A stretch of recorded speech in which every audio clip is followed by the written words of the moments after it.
आपके साथ मैं हूं ज्योत्सना बेदी। सुबह के 7 बज रहे हैं। बुलेटिन की शुरुआत हम करेंगे 25 खबरों के साथ। महज 5 मिनट में आपको दिखाएंगे।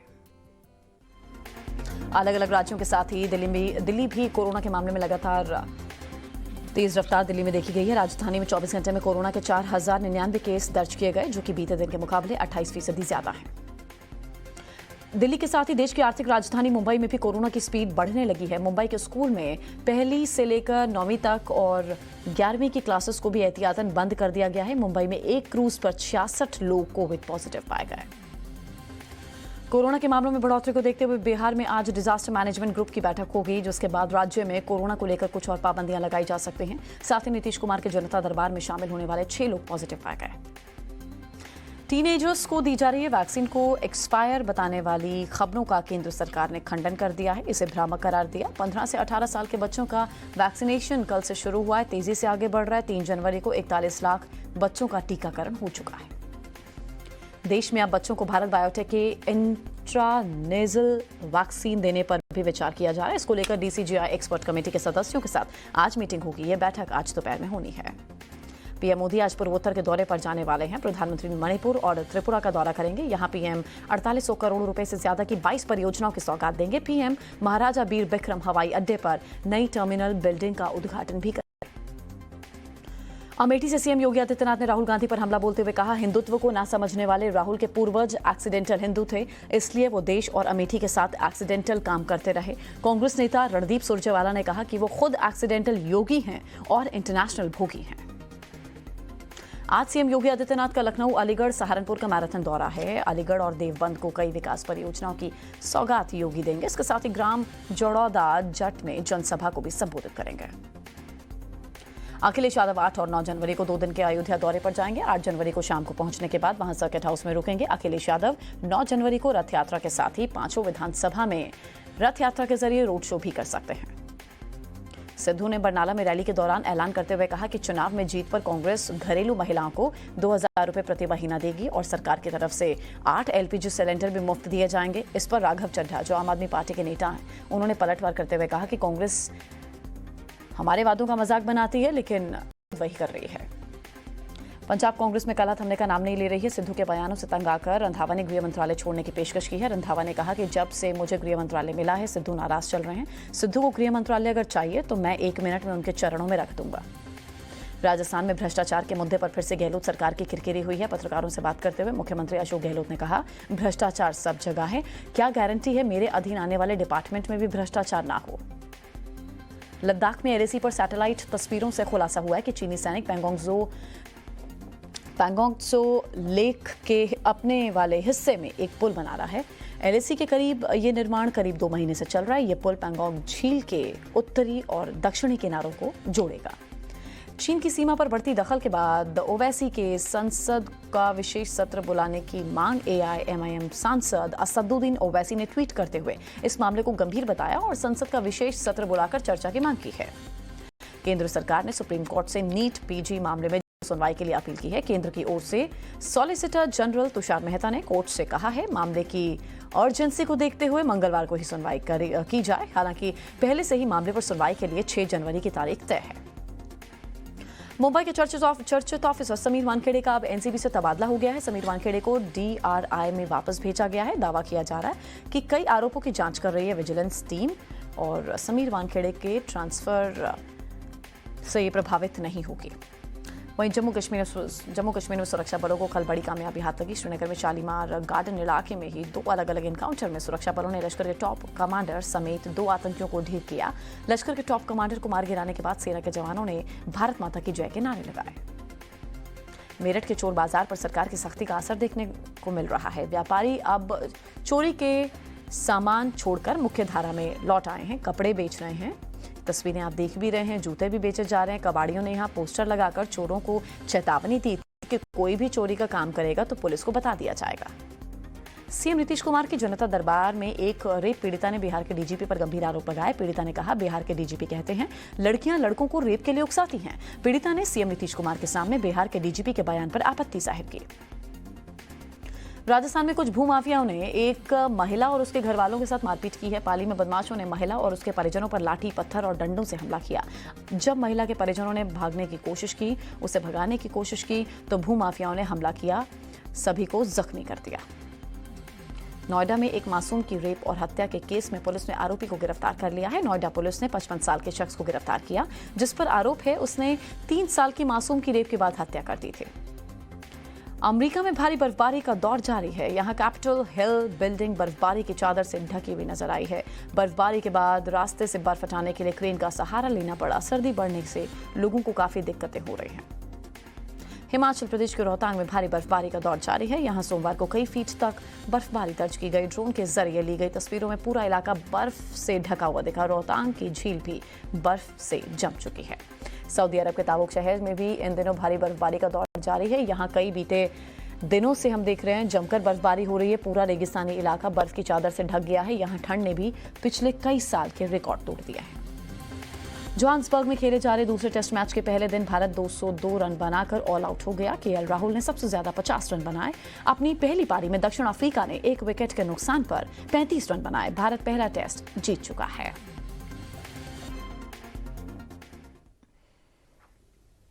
और आगे की खबरें आपको बताएंगी मेरी सहयोगी Deepika Yadav. Deepika, over to you. शुक्रिया ज्योत्सना आपका। और सबसे पहली खबर मेरठ से है। मेरठ में प्रगतिशील समाजवादी पार्टी दरअसल अपनी रैली में कंबल बांटने का काम कर रही थी और कंबल लेने आई भीड़ अचानक से वहां पर बेकाबू हो गई। पूरी खबर इस रिपोर्ट में देखिए। प्रगतिशील समाजवादी पार्टी की रैली में सोमवार को भीड़ बेकाबू हो गई। दरअसल इस रैली के बाद कंबल बांटे जाने थे, लेकिन बेकाबू भीड़ ने कंबल लूट लिए। भारी अव्यवस्था के बीच कई महिलाएं गिर गईं, जिन्हें चोट भी आई है। बाद में पुलिस ने भारी मशक्कत के बाद स्थिति को संभाला। यहां प्रगतिशील समाजवादी पार्टी के अमित जानी ने जन संकल्प रैली का आयोजन किया था। इस रैली में कंबल वितरण के नाम पर लोगों की भीड़ को बुलाया गया।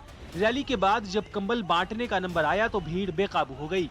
किसी तरह से लोगों ने कंबल लूट लिए। करीब 1 घंटे तक इसी तरह लूटपाट का सिलसिला चलता रहा।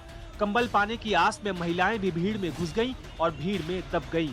कई महिलाओं को चोटें भी आई। स्थिति बिगड़ती देख पुलिस ने मोर्चा संभाला, जिसके बाद हल्का बल प्रयोग किया गया और फिर भारी मशक्कत के बाद भीड़ को काबू किया गया। और हमारी अगली खबर जो है वो राजस्थान से है। दरअसल राजस्थान में एक महिला की लाठी डंडों से बहुत बुरी तरह से बेरहमी से पिटाई कर दी। आखिर ऐसा क्यों गया, इस रिपोर्ट में हम आपको दिखाते हैं। राजस्थान के पाली में बदमाशों का कहर देखने को मिला है।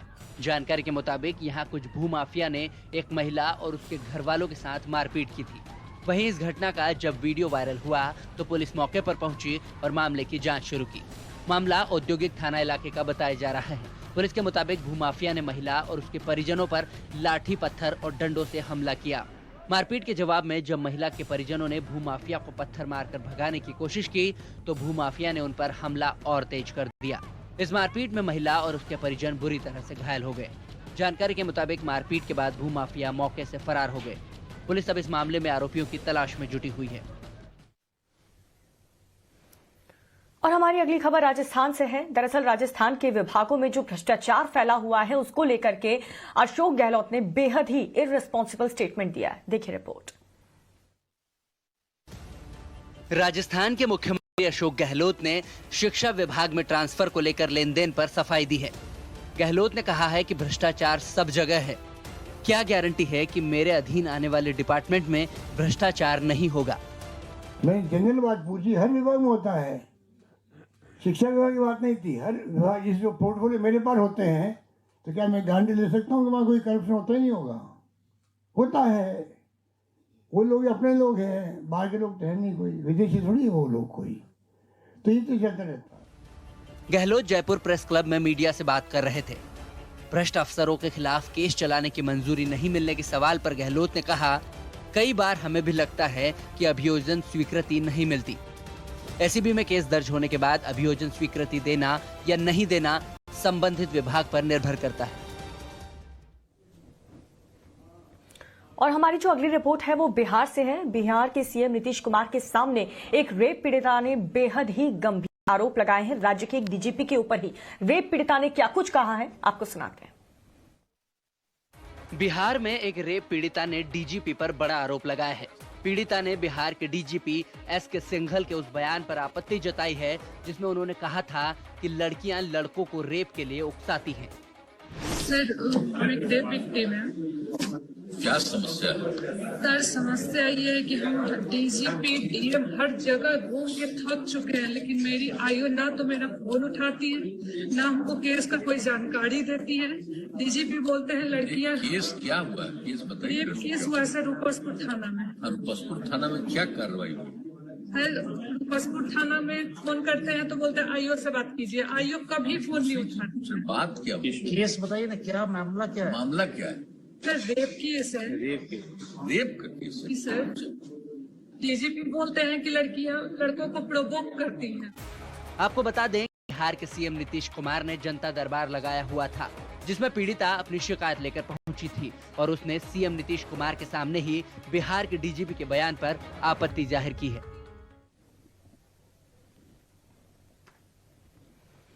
और चलिए खबरों में आगे बढ़ेंगे, बात करेंगे बुली बाई ऐप को लेकर के आखिर क्यों जावेद अख्तर ने सीधे पीएम मोदी पर निशाना साधा है। इस रिपोर्ट में देखिए। अपने बयानों से सुर्खियों में रहने वाले गीतकार जावेद अख्तर ने 100 महिलाओं की ऑनलाइन नीलामी के बारे में ट्वीट कर सरकार से सवाल किया है। जावेद अख्तर ने अपने ट्वीट में लिखा है कि 100 महिलाओं की ऑनलाइन नीलामी हो रही है। तथाकथित धर्म संसद सेना और पुलिस को लगभग 20 करोड़ भारतीयों के नरसंहार के लिए सलाह दे रही है।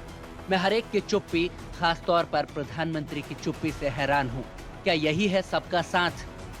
अपने इस ट्वीट से अख्तर ने पीएम मोदी पर भी निशाना साधा है। आपको बता दें कि करीब 100 मुस्लिम महिलाओं को कथित तौर पर नीलामी के लिए उनकी मॉर्फ फोटो को एक ऐप बुल्ली बाई पर अपलोड किया गया था। इस ऐप के जरिए ही नीलामी की जा रही थी। मामला सामने आने के बाद इस ऐप को देश भर में बैन कर दिया गया है, जबकि इसको चलाने वालों के खिलाफ कार्रवाई की जा रही है। और चीन अपनी चालाकी के लिए कितना ज्यादा फेमस है ये आप लोगों को बताने की जरूरत नहीं है, ये आप और हम बहुत अच्छे से जानते हैं। लेकिन अब चीन एलएसी पर कौन सी नई साजिश रच रहा है, इस रिपोर्ट में देखिए। लद्दाख में 20 महीने से भी ज्यादा समय से चल रहे सैन्य गतिरोध के बीच चीन ने लद्दाख में भारतीय क्षेत्र के सामने करीब 60,000 सैनिकों को तैनात कर दिया है और एलएसी पर अपने सेना की तेजी से आवाजाही में मदद करने के लिए अपने बुनियादी ढांचे का निर्माण भी जारी रखा है। सैटेलाइट तस्वीरों से पता चलता है कि चीन लद्दाख की पेंगोंग झील के अपने कब्जे वाले क्षेत्र में एक पुल बना रहा है। जानकारी के मुताबिक इसी इलाके में दोनों देशों की सेनाओं का टकराव हुआ था। ये पुल पेंगोंग झील के एक हिस्से में बनाया जा रहा है और चीन के नियंत्रण वाले क्षेत्र में आता है। जानकारों की माने तो ये पुल झील के दोनों किनारों को जोड़ता है। झील के ऊपर पुल बन जाने से चीनी सैनिकों को रसद को वहां पहुंचाने के कई रास्ते खुल जाएंगे। इससे चीन उन संवेदनशील इलाकों में कम वक्त में तेजी से ज्यादा सैनिकों को पहुंचा सकता है। और कल का दिन बेहद खास था, खास इसीलिए क्योंकि 15 से 18 साल की उम्र के जितने भी बच्चे थे उन्हें पहली बार टीका लगा है। और कितने टीके कल लगे हैं बच्चों को, इस रिपोर्ट में देखिए। देश में 15 से 18 साल के बच्चों के लिए वैक्सीनेशन की प्रक्रिया शुरू हो चुकी है। 3 जनवरी को 41 लाख बच्चों का टीकाकरण कराया गया। खबरें थी कि बच्चों को एक्सपायरी डेट की कोरोना वैक्सीन दी जा रही है। इन खबरों का स्वास्थ्य मंत्रालय ने साफ साफ खंडन किया है। वैक्सीन की दूसरी डोज 28 दिनों के बाद ही दी जानी है। बताया जा रहा है कि अब बच्चों को भारत बायोटेक की इंट्रानेजल वैक्सीन देने पर भी विचार किया जा रहा है। इसको लेकर डीसीजीआई की एक्सपर्ट कमेटी के सदस्यों के साथ आज बैठक होने वाली है। ये बैठक आज दोपहर में होगी। कोरोना संक्रमण में तेजी को देखते हुए बच्चों को इसके खतरे से बचाने के लिए टीकाकरण को लेकर केंद्र सरकार ने राज्यों और केंद्र शासित प्रदेशों को अलग अलग टीका केंद्र बनाने की हिदायत दी है। कोरोना वायरस महामारी से चल रही लड़ाई के बीच भारत की 3 दवा कंपनियां बच्चों की वैक्सीन बना चुकी है। इनमें Bharat biotech, serum institute of India और जायडस कैडिला शामिल है। भारत बायोटेक ने बच्चों के लिए बनाई गई वैक्सीन का नाम भी कोवैक्सीन ही रखा है।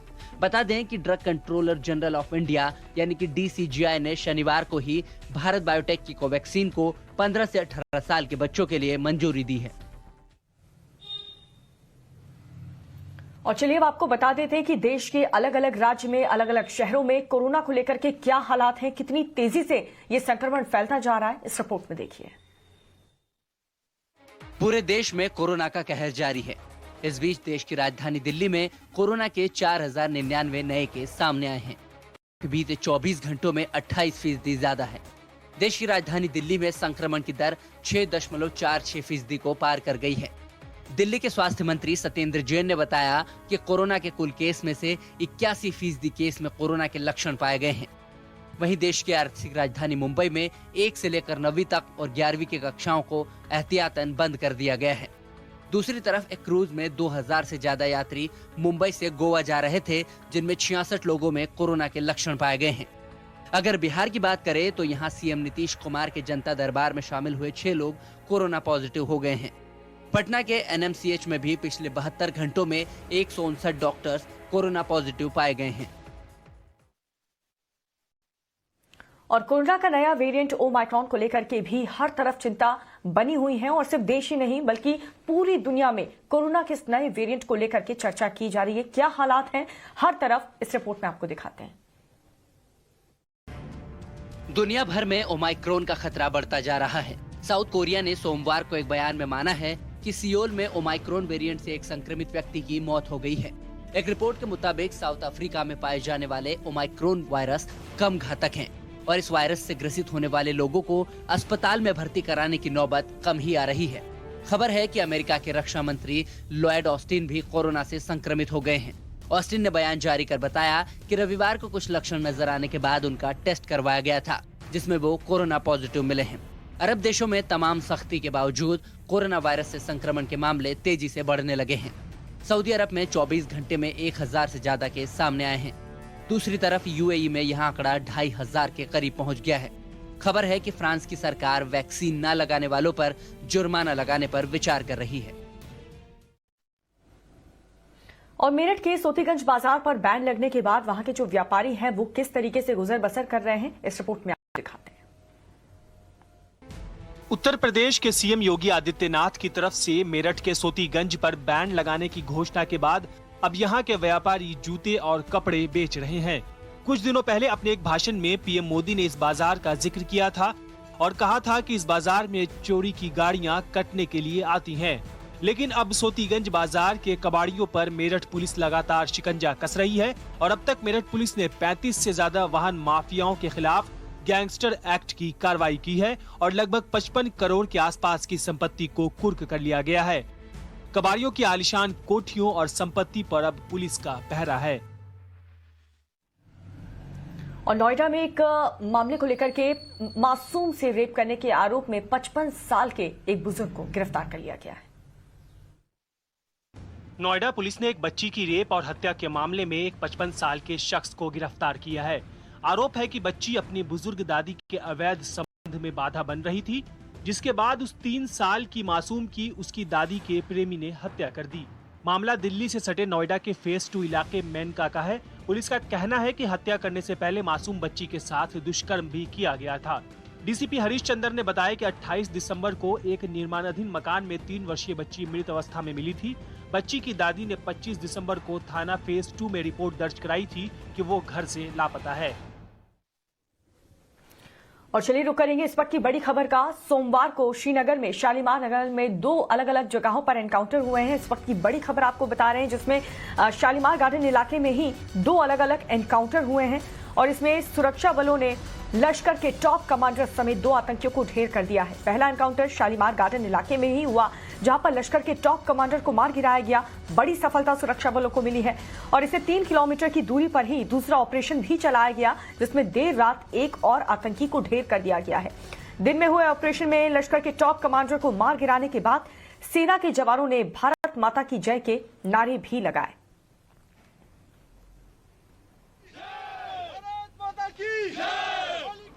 श्रीनगर में 2 एनकाउंटर्स हुए, दोनों शालीमार इलाके में हुए। एक शालीमार गार्डन में, जिसमें एक लश्कर तोयबा का टॉप कमांडर मारा गया, जिसको पुलिस कई सालों से ढूंढ रही थी।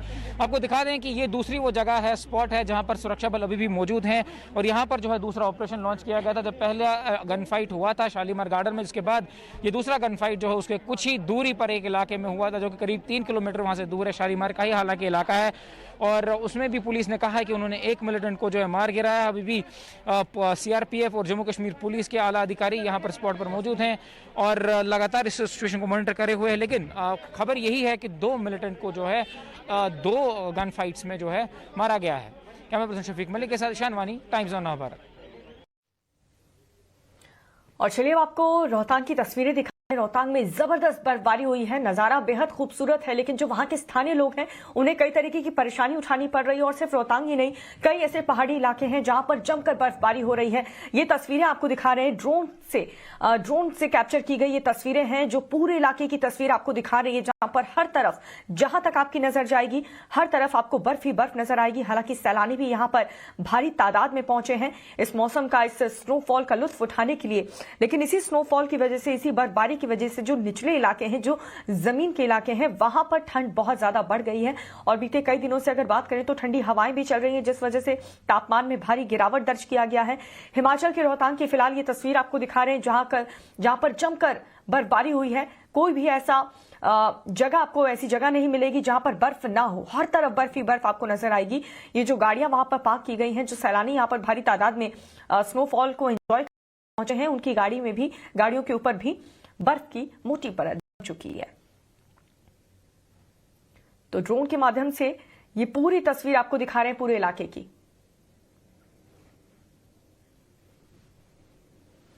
और चलिए सीधा आपको वॉशिंगटन की तस्वीरें दिखाते हैं, जहां पर जबरदस्त बर्फबारी हुई है। वहां पर भी बहुत ज्यादा ठंड है, तापमान में गिरावट दर्ज की गई है। मौसम जो है वो काफी ज्यादा सुहाना हो चुका है, लोग काफी ज्यादा एंजॉय कर रहे हैं। ये देखिए वॉशिंगटन की तस्वीर आपको दिखा रहे हैं, भारी बर्फबारी के बीच यहां पर लोग देख सकते हैं आप, हर तरफ आपको बर्फ ही बर्फ नजर आएगी। सफेद संकट की चपेट में सुपर पावर अमेरिका, ऐसा हम इसलिए कह रहे हैं क्योंकि बहुत ज्यादा यहाँ काफी तेजी से स्नोफॉल हो रहा है। लोगों को बाहर बहुत ज्यादा मुश्किल हो गया, क्योंकि रोड पूरी तरह से, सड़कें पूरी तरह से बर्फ की वजह से जाम हो चुकी हैं।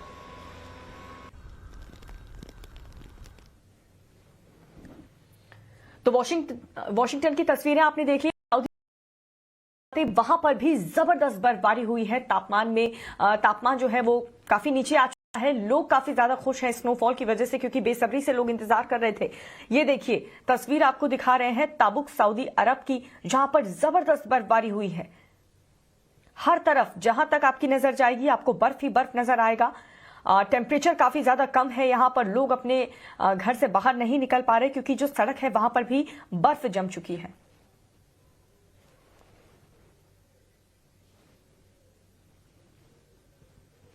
और इसी के साथ हेलो नव भारत में फिलहाल इतना ही। आप देखते रहिए टाइम्स नाउ नव भारत।